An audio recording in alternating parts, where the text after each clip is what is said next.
Olá e bem-vindos à edição de agosto da rúbrica Livros ao Detalhe. Esta rúbrica todos os meses analisa em detalhe um dos livros que eu mais gostei de ler no mês anterior e este é um mês muito especial porque pela primeira vez, em vez de ser só a minha análise do livro, temos connosco o autor para partilhar aquilo que escreveu e aquilo que foi sentindo ao escrever.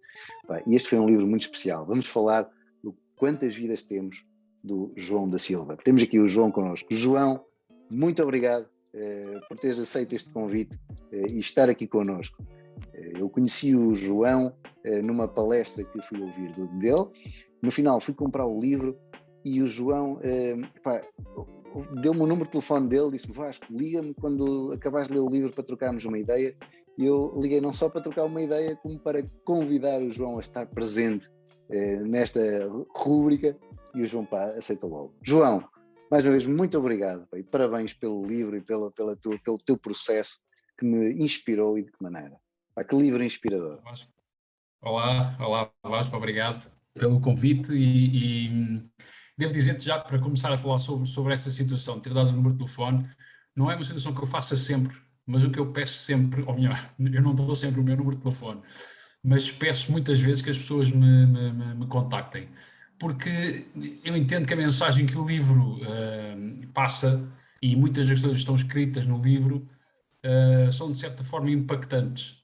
E, portanto, eu não quero deixar a pessoa sozinha com aquilo que vai ler. E, portanto, é uma abertura que eu deixo sempre, é que me voltem a contactar. João, então agradeço o carinho, também alguma partilha pessoal que tivemos ali, que acabou por fomentar essa troca de número. Não foi tão simples quanto aqui o curso, obviamente, mas agradeço esse voto de confiança do número de telefone. Foi espetacular e desde aí já falámos, esta já é a segunda ou terceira vez que vamos falando, portanto foi mesmo muito bom. João, o livro, isto é um livro que foge àquilo que eu normalmente leio. E curiosamente, fugindo ao tipo de livro que eu leio, trouxe muitas mensagens que eu inclusive já usei. Que se aplicam perfeitamente, tanto na nossa vida pessoal como na nossa vida profissional, que é aquilo com que eu mais lido. Mas começando do início, a primeira pergunta que vem no livro, que me deixou logo a pensar, eu fiquei aqui na dúvida se era uma pergunta desconfortável ou não, foi: será que eu tenho aproveitado a vida da melhor forma? Mas tu deixas logo esta primeira pergunta. Isto, sei, fala-me um bocadinho desta... A ideia é, naturalmente, a pessoa fazer um livro que, para já, pretende convidar as pessoas a fazer uma viagem. Uma viagem através das suas vidas, daquilo que já viveram, daquilo que estão a viver. Não do que vem depois, porque isso ninguém imagina. Só o podemos preparar vivendo o presente. Isso é um lugar comum, acho eu, que toda a gente conhece, embora nem toda a gente o pratica. A questão de perguntar se tenho aproveitado a vida na melhor forma é que nós temos muitas vezes a tendência de repetir no presente coisas que fizemos no passado. E, portanto, é quase uma tomada de consciência, uma chamada ao aqui e ao agora de perceber aquilo que temos feito. E se calhar há pessoas que responderam a esta pergunta, muitas, acredito, dizendo que sim, tenho aproveitado a vida da melhor forma, mas muitas outras, a maioria de certeza, não foi isso que respondeu. E, portanto, acho que é um bom ponto de partida para o livro, desde logo para que fiquem interessados nele. Não é? Foi também esse o meu objetivo, não é? Que as pessoas fiquem lá pela introdução. E, portanto... E vale a pena não ficar, porque o livro é realmente inspirador.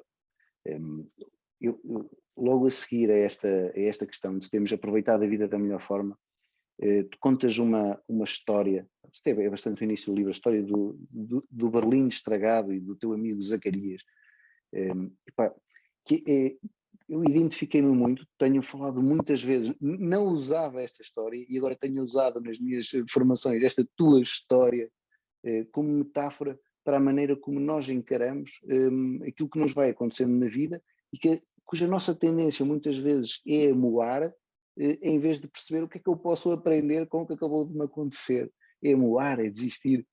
Queres falarmos um bocadinho desta história rapidamente, João? Na verdade, isso explica-se logo no capítulo seguinte, não é?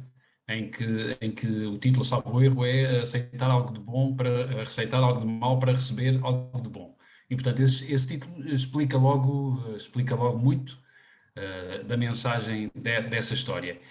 E, bom, acaba por ser um resumo, uma metáfora de uma série de coisas que eu vivi na minha vida, uma série de enfermidades e fatalidades que tive de viver na minha vida, e que foi a única forma de me encontrar hoje e de continuar a manter este sorriso, que eu sei que tenho, porque de outra forma seria difícil de o fazer. E, portanto, aceitar tudo aquilo que me acontece e acho que as pessoas devem fazê-lo, aceitar aquilo que acontece, como muitas vezes uma inevitabilidade, e aproveitar da melhor forma para nos sentirmos bem, sentirmos felizes. Eu tive cancro e, portanto, uma grande mudança na minha vida, enquanto tive cancro, foi perceber que podia ser feliz apesar do cancro.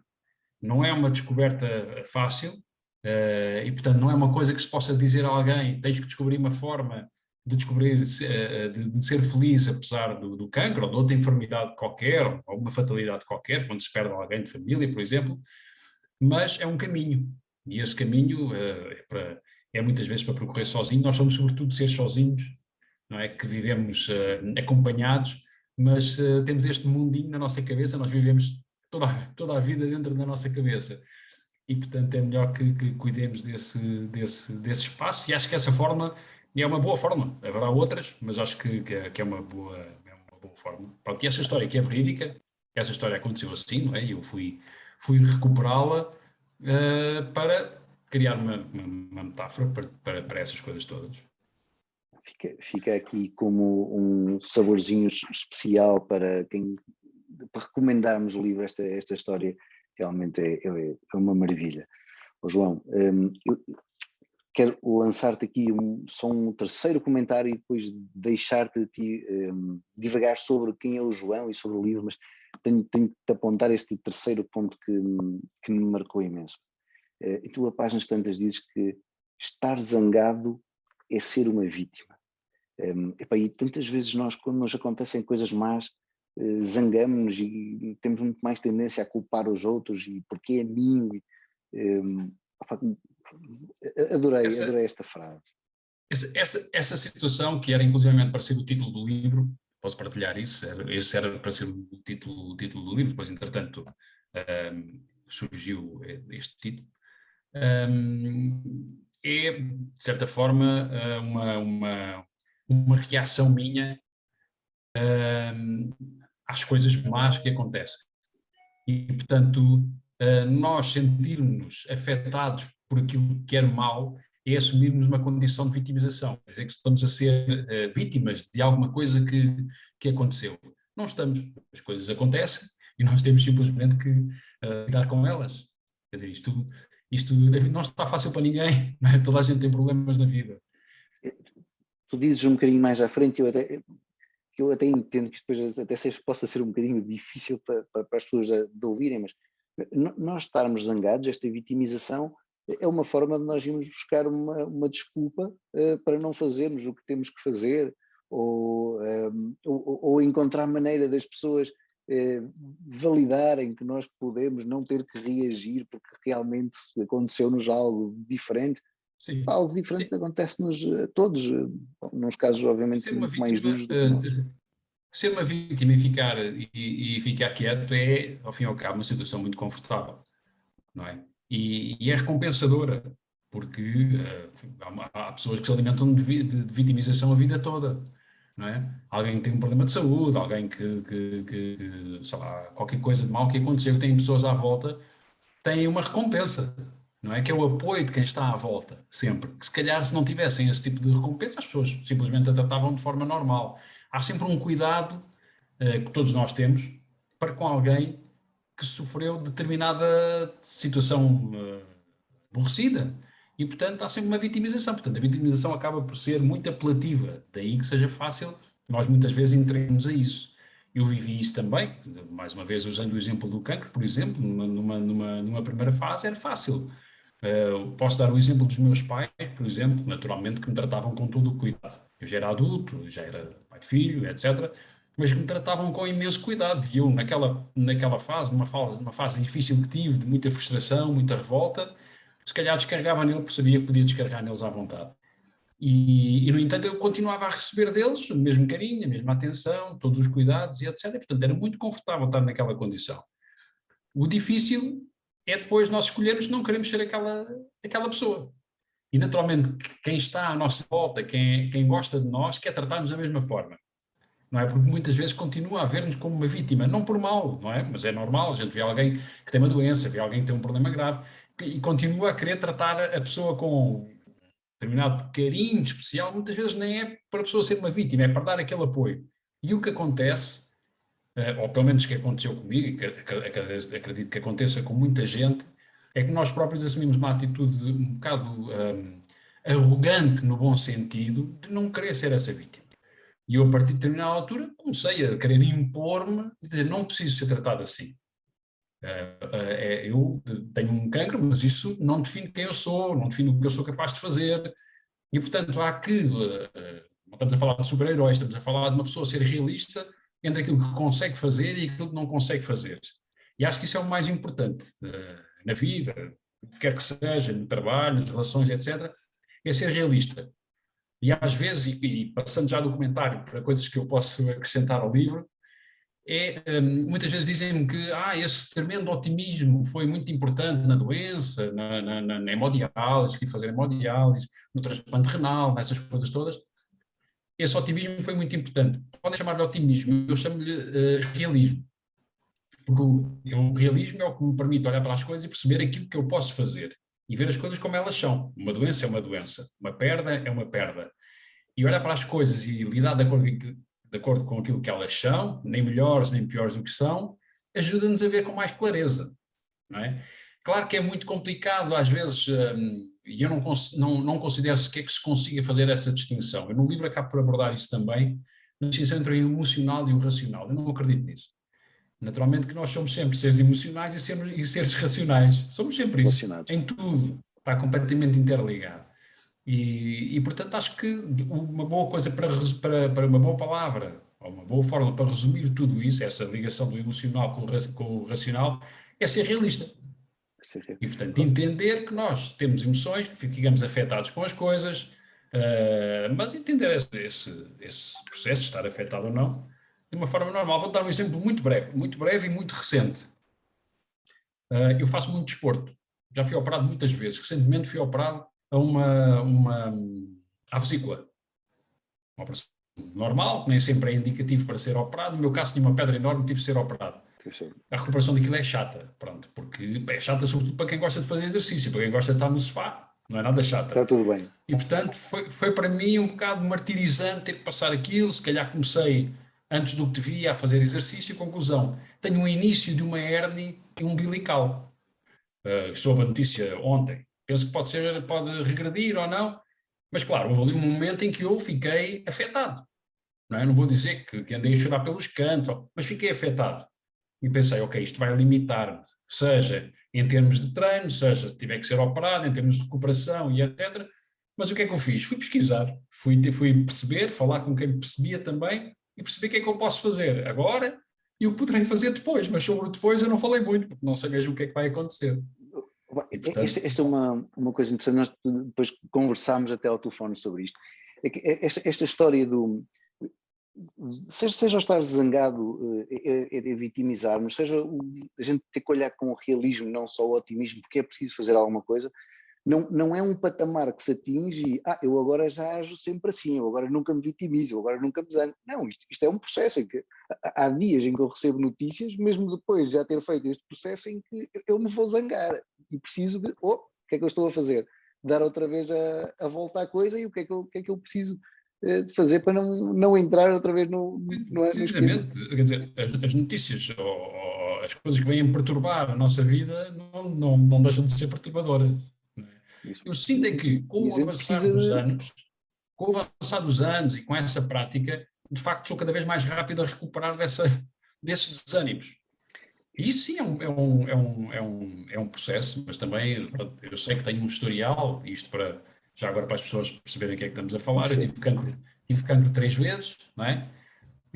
Fiz 2 transplantes de medula, depois disso, porque os cancros, os rins sofreram muito com a quimioterapia, tive que fazer hemodiálise, que fiz durante 1 ano e meio, e depois disso fiz um transplante renal.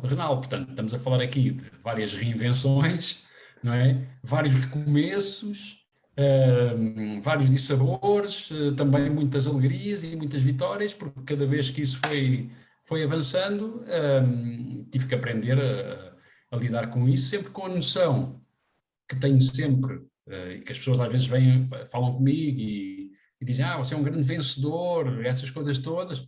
Claro, eu carinho toda a gente que me diz isso e acho perfeitamente normal que o diga e que é uma inspiração. Sim, de facto não é normal, não é uma história normal as pessoas passarem por isto. É com humildade que o digo, mas sei que não é uma condição normal.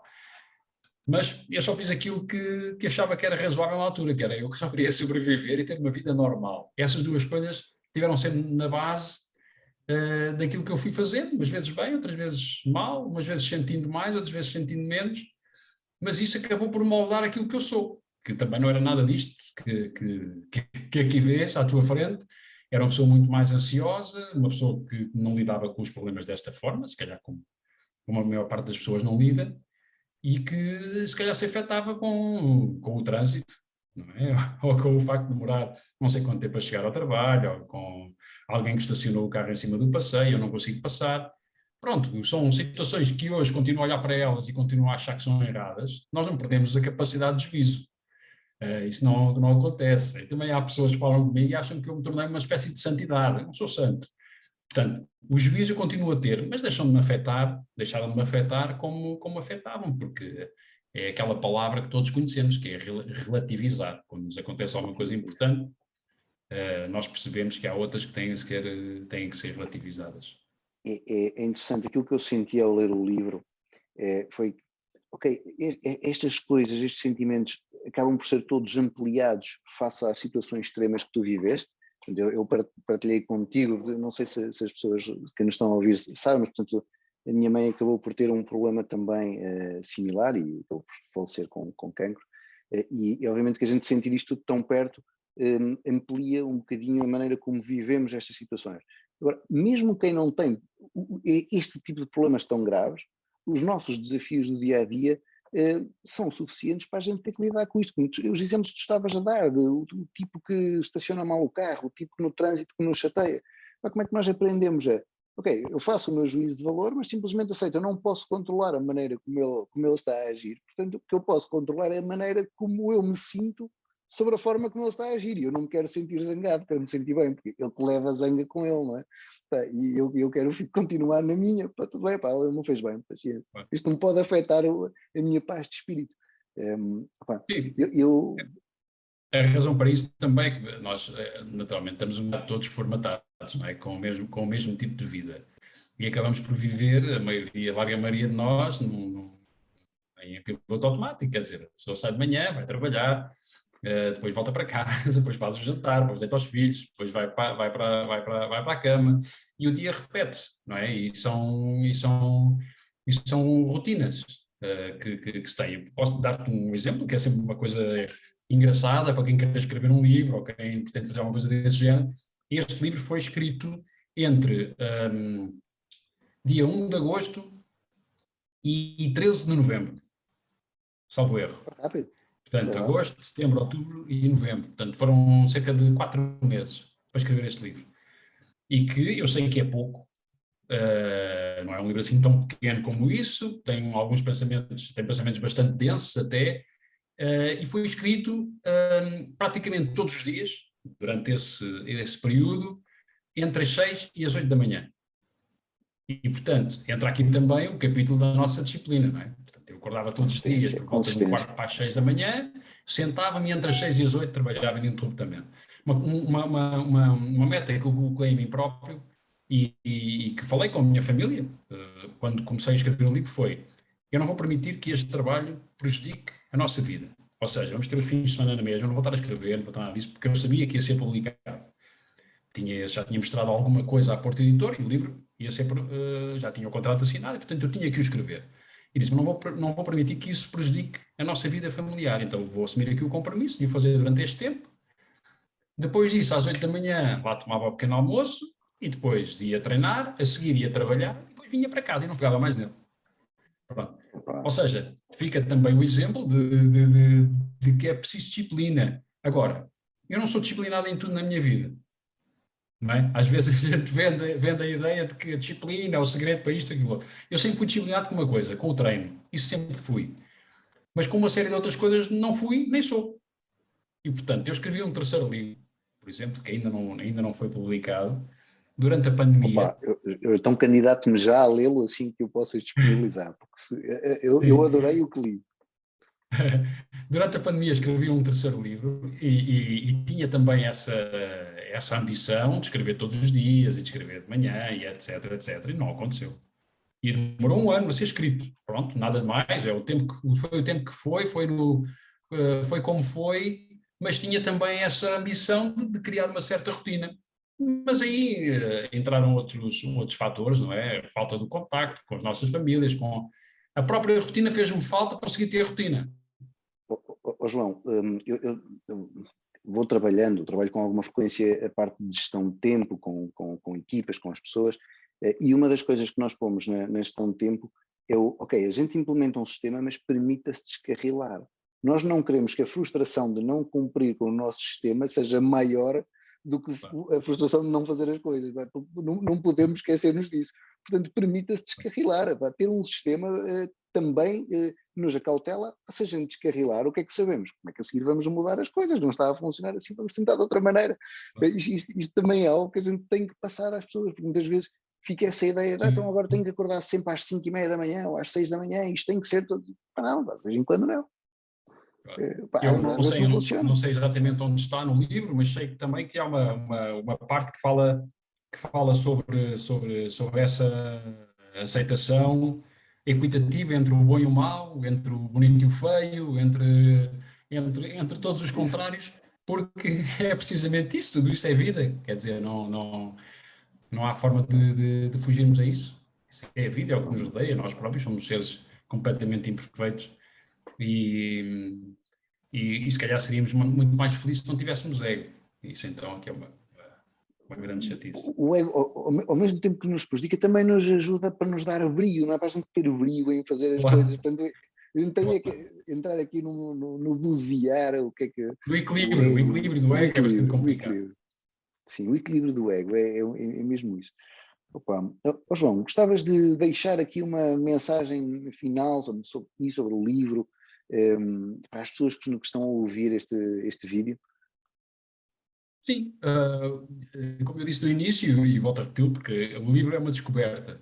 Eu entendo que é uma descoberta. O meu editor, e já te confidenciei isto, quando começou a ler o livro, pensou, isto, quando chegou até certa altura, tinha começado há pouco tempo a ler o livro, uma série de textos dispersos, que não percebia muito bem o sentido, mas que, quando começou a avançar e chegou ao fim, percebeu, não, ok, há aqui uma mensagem, aliás, a contracapa do livro tem um texto que de certa forma explica muito bem isso, não é? Que cresci a ouvir dizer que só se vive uma vez, mas muitas vezes me pergunto se será mesmo assim. E, portanto, estas vidas todas, o próprio título do livro, Quantas Vidas Temos, é a história das minhas reinvenções, mas a história da reinvenção de cada um de nós. E também de tudo aquilo que trazemos dos nossos antepassados, dos nossos pais, dos nossos avós, dos nossos tios, das pessoas todas com quem nos cruzamos e de quem guardamos coisas, que trazemos coisas e acabam por nos moldar e nós a elas, e a vida é mesmo isso. E, de certa forma, pretendo que as pessoas encontrem respostas a perguntas fundamentais. Acho eu, não dou respostas nenhumas a ninguém, também não dou respostas sobre quantas vidas temos, convidei as pessoas a descobrirem quantas vidas têm, não é? Algumas questões fundamentais, quem somos, o que fazemos aqui e se calhar qual é a nossa missão na vida. Basicamente, que às vezes são coisas muito simples. Eu para já considero que a minha grande missão na vida é ser pai.